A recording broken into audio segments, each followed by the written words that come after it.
Okay, we're back. We're going to talk about the background stand. That is the object sitting at the back of the room there with a piece of paper at the top. And if you see down here along this line here, those are the pulleys that allow you to control the raising and lowering of the backgrounds.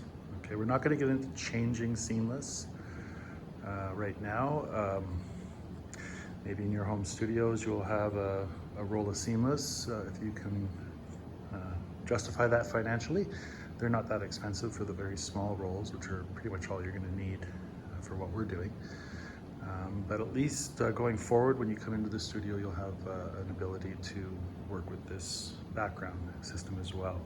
So moving forward, I hope I'm not making anybody sick with my movements and terrible panning and raising up and down.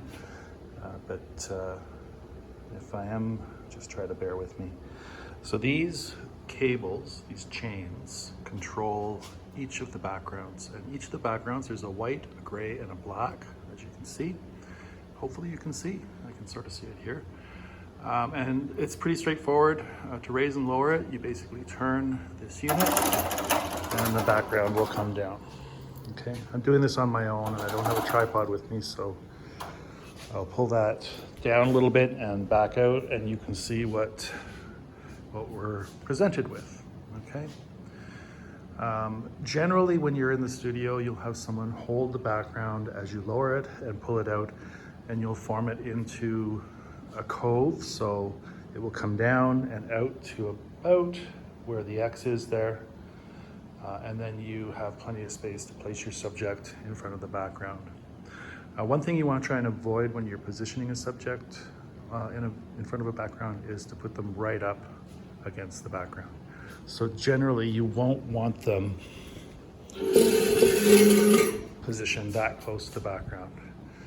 Reason being, I'm sure some of you can guess, if you look at where your light is and where your background is, if you put your subject there, you can have a big shadow on the background. Generally, shadows aren't things you want unless you decide you want them for a particular purpose. Okay.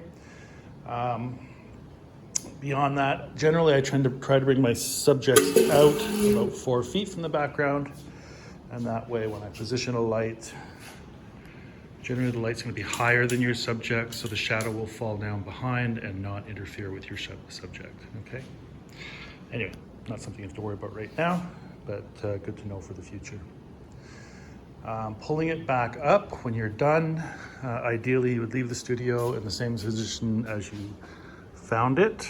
You will just pull on the other side, other side instead, and it will bring the material back up into a spot where it's out of the way. Okay. Same thing goes for the other two in the back, and yeah, beyond that, I don't think there's anything else I can tell you about this. Hopefully you'll get a chance to experience these objects and use them for photography at some point. Thanks.